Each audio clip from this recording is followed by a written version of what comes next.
សេចក្តីប្រកាសព័ត៌មានស្តីពីលទ្ធផលសន្និបាតត្រួតពិនិត្យលទ្ធផលការងារឆ្នាំ2025និងលើកទិសដៅការងារឆ្នាំ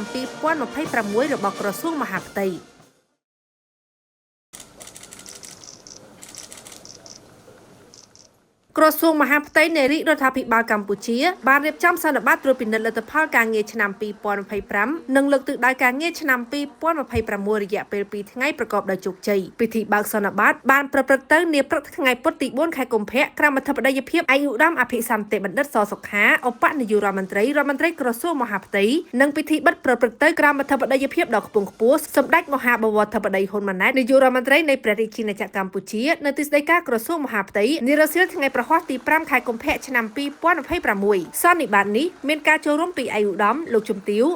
លោកស្រីជាថ្នាក់ដឹកនាំនិងមន្ត្រីទទួលខុសត្រូវចាប់ពីថ្នាក់ប្រធាននាយកដ្ឋានឡើងនៃក្រសួងមហាផ្ទៃប្រធានក្រុមប្រឹក្សាអភិបាលរាជធានីខេត្តស្នងការនគរបាលរាជធានីខេត្តនាយករដ្ឋបាលរាជធានីខេត្តប្រធានពន្ធនាគាររាជធានីខេត្តនិងតំណាងក្រសួងស្ថាប័ននានាសរុបប្រមាណ800រូបអង្គសន្និបាតបានសម្ដែងការដឹងគុណសម្ដេចអគ្គមហាសេនាបតីតេជោហ៊ុនសែនប្រធានប្រសិទ្ធិនិងជាប្រធានក្រុមឧត្តមប្រឹក្សាផ្ទាល់ព្រះមហាក្សត្រនិងការដឹកនាំប្រកបដោយប្រតិភិននិងអង្គអាចឆ្លៀសវៃសម្ដេចមហាបវរធិបតីហ៊ុនម៉ាណែតនាយករដ្ឋមន្ត្រីនៃព្រះរាជាណាចក្រកម្ពុជាដែលបានពុះពៀការពារបូរណភាពទឹកដីដោយប្រកាន់ជំហរដោះស្រាយចំនួនព្រំដែនតាមគោលការណ៍សន្តិវិធីរហូតឈានដល់ការសម្រេចបាននៅបទឈប់បាញ់នៅថ្ងៃទី27ខែធ្នូឆ្នាំ2025ជាមួយនឹងការគាំពៀអាយុជីវិតរក្សាបានលំនឹងសេដ្ឋកិច្ចនិងស្ថិរភាពនយោបាយដោយបន្តបទជំហានប្រកបដោយឆន្ទៈនិងការបដិញ្ញាចិត្តខ្ពស់លើមេគាសន្តិភាពអង្គសន្និបាតក៏បានសម្ដែងការគោរពដឹងគុណចំពោះវីរភាពដ៏អង្អាចក្លាហានរបស់វីរៈកងទ័ពនិងវីរៈនគរបាលជាតិដែលបានបូជាសាច់ស្រស់ឈាមស្រស់គៀកស្មារប្រយុទ្ធការពារបូរណភាពទឹកដីនិងអធិបតេយ្យភាពជាតិយ៉ាងអង្អាចក្លាហានព្រមទាំងមាននូវក្តីមោទនៈចំពោះជនរួមជាតិដែលរួបរวมសាមគ្គីក្នុងស្មារតីព្រលឹងខ្មែរតែមួយយ៉ាងរឹងមាំនៅក្នុងកលៈទេសៈនេះ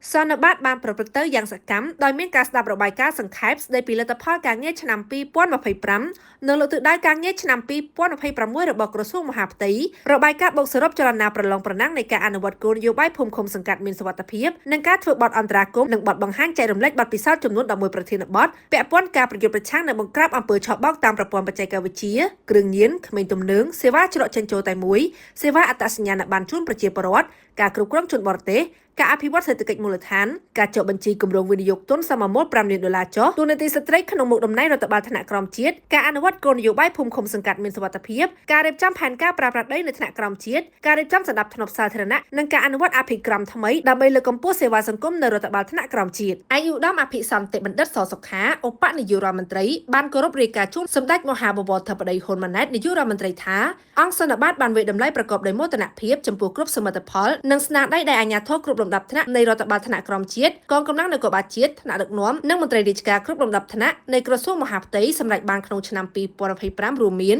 ការពង្រឹងស្ថាប័នរដ្ឋបាលថ្នាក់ក្រោមជាតិការពង្រឹងសន្តិភាពស្ថិរភាពនយោបាយសន្តិសុខជាតិសណ្ដាប់ធ្នាប់សាធារណៈនិងសុវត្ថិភាពសង្គមការលើកកម្ពស់ការគ្រប់គ្រងពន្ធនាគារការអភិវឌ្ឍស្ថាប័ននិងធនធានមនុស្សការលើកកម្ពស់ការផ្តល់សេវាសាធារណៈក្នុងក្របខ័ណ្ឌក្រសួងមហាផ្ទៃនិងការងារបច្ចេកវិទ្យា Digital ជាការកត់សម្គាល់បទល្មើសព្រហ្មទណ្ឌគ្រប់ប្រភេទបានថយចុះ17%ធៀបឆ្នាំ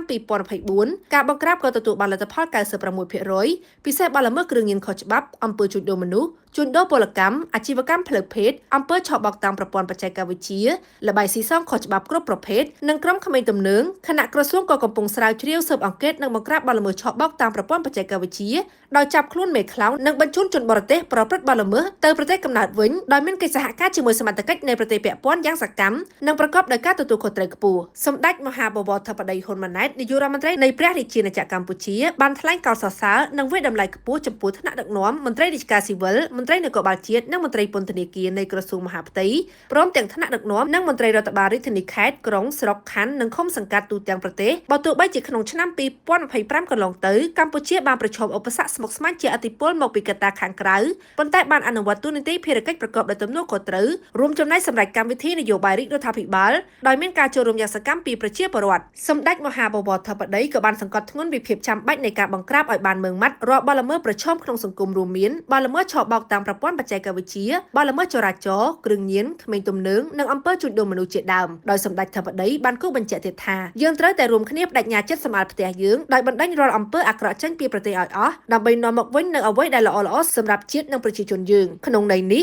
សម្ដេចប្រមុខរាជរដ្ឋាភិបាលបានអំពាវនាវប្រជាពលរដ្ឋគ្រប់មជ្ឈដ្ឋានចូលរួមនិងគាំទ្របេសកកម្មនេះនិងបានប្រមានអនុវត្តមរតកអភិក្រមវះកាត់ដោយគ្មានការលើកលែងចំពោះមន្ត្រីដែលជាប់ពាក់ព័ន្ធបទល្មើសក្នុងសង្គមជាពិសេសបទល្មើសឆបោកតាមប្រព័ន្ធបច្ចេកវិទ្យាសម្ដេចមហាបវរធិបតីក៏បានផ្ដល់ការណែនាំកិច្ចការអាទិភាពមួយចំនួនទៀតជូនអង្គសន្និបាតរួមមានការបន្តគាំពៀនិងផ្ដល់ជំនួយគាំទ្រជូនពលរដ្ឋភៀសឹកដែលខូចខាតផ្ទះសម្បែងឬមិនទាន់អាចវិលត្រឡប់ទៅលំនៅឋានវិញរួមទាំងការផ្ដល់សេវាអត្រានុកូលដ្ឋាននិងអត្តសញ្ញាណកម្មបន្តខិតខំអភិវឌ្ឍធនធានមនុស្សនិងធ្វើទំនើបកម្មស្ថាប័នតាមបរិបទ Digital ពង្រឹងបន្ថែមទៀតគុណភាពសេវាសាធារណៈនិងគុណតម្លៃនៃច្រកចេញចូលតែមួយបន្តអនុវត្តឲ្យបានជោគជ័យតាមផែនការជាតិកំណែទម្រង់វិមជ្ឈការនិងវិសាហមជ្ឈការនិងត្រូវបន្តខិតខំជំរុញនិងគាំទ្រការអនុវត្តគោលនយោបាយភូមិឃុំសង្កាត់មានសុវត្ថិភាពដើម្បីរួមចំណែកធានាការអនុវត្តបានជោគជ័យតាមទិសដៅការងារឆ្នាំ